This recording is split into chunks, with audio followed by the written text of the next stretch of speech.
नमस्ते दोस्तों। मैं हूं पार्की शुक्ला और आप देख रहे हैं प्लॉट नो जुत्सु।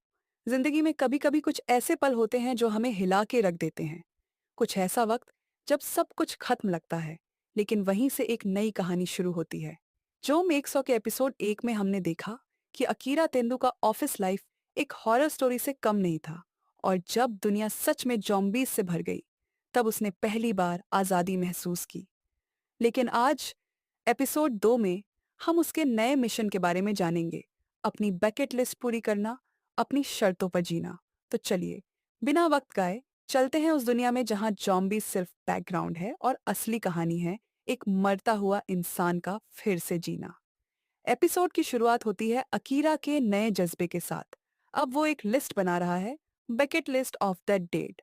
उसके पहले कुछ लक्ष्य, अपने क्रश को कबूल करना, बिना डरे के बियर पीना, वो सब करना जो जिंदगी भर करना चाहता था। और ये सब हम वक्त हो रहा है जब हर तरफ जॉम्बीज घूम रहे हैं। विडंबना? बिल्कुल। लेकिन यही तो जोम 100 का जादू है। अकीरा खुद को मोटिवेट करता है, बाइक उठाता है और चलता है नई एडवेंचर की तरफ। लेकिन अब समस्या ये है कि खाना खत्म हो गया है। तो मिशन 1 बियर लानी है। वो निकल पड़ता है एक सुपरमार्केट की तरफ। और यहाँ एनिमेशन, उफ, कलर्स पॉप करते हैं जैसा सर्वनाश भी एक पार्टी हो।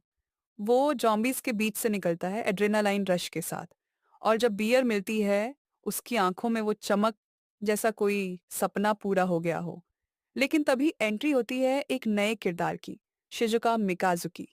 एक गंभीर, तार्किक और शांत लड़की जो सर्वनाश को जीवित रखने के लेंस से देख रही है। वो अकीरा से मिलती है, लेकिन टूरंट उसे जज करती है। आप जोम्बी सर्वनाश के दौरान इतने शांत कैसे रह सकते हैं? अकीरा का जवाब सिंपल होता है, क्योंकि मैं पहली बार जी रहा हूं। ये कंट्रास्ट दोनों किरदारों का मूल परिभाषित करता है। एक बेफिक्र, एक हिसाब किताब।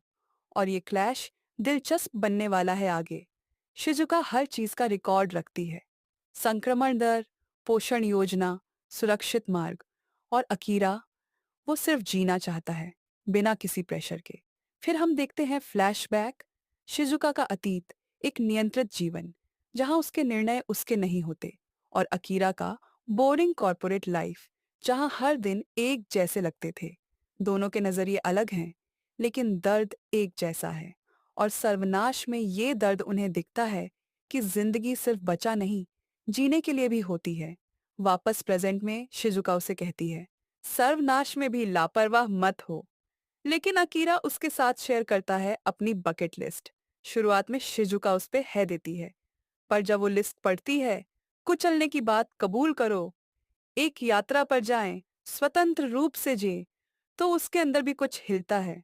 वो कुछ नहीं बोलती, लेकिन उसके एक्सप्रेशन सब कह जाते हैं। एपिसोड के अंत तक अकीरा फुल एनर्जी में होता है, बियर ले आता है, लिस्ट अपडेट करता है और एक नई लाइन लिखता है, सर्वनाश के दौरान एक नया दोस्त बनाओ। संकेत स्पष्ट है, शायद वो शिजुका को दोस्त बनाना चाहता है। और दोस्तों, वो एक आइकॉनिक शॉट आता है, अकीरा छत पर बियर के साथ और सूर्यास्त के सामने। जॉम्बीज हो या सिस्टम, अब उससे फर्क नहीं पड़ता, वो जी रहा है। दोस्तों, जोम 100 का ये एपिसोड हमें ये सिखाता है कि कभी-कभी दुनिया का खत्म होना ही एक नए जीवन की शुरुआत होती है। अकीरा, जिसे पहला लगता था कि उसकी जिंदगी खत्म हो गई है, अब वो हर पल को सेलिब्रेट कर रहा है। और जब आप उसके चेहरे पर वो मुस्कान देखते हो, तो लगता है कि जिंदगी सच में अनमोल है, चाहे स्थिति कुछ भी हो। शिजुका और अकीरा का कंट्रास्ट हमें ये दिखाता है कि हर किसी का मुकाबला करने का तरीका अलग होता है। किसी के लिए अस्तित्व ही जीवन है और किसी के लिए आजादी।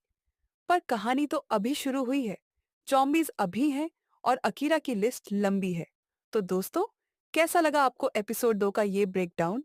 अगर आपको भी लगता है कि जोम 100 सिर्फ एक जॉम्बी एनीमे नहीं, बल्कि एक जीवन बदलने वाली यात्रा है, तो लाइक करो, कमेंट में लिखो अपना बकेट लिस्ट आइटम और सब्सक्राइब करो प्लॉट नो जुत्सु को, जहां हम हर एपिसोड को जीते हैं, सिर्फ देखते नहीं। मैं हूं पार्की शुक्ला। मिलती हूं आपको अगले एपिसोड में, जहां हर जॉम्बी के पीछे छुपी होती है एक कहानी और हर कहानी के पीछे होती है एक जिंदा दिल। जी लो, जैसा आखिरी दिन हो।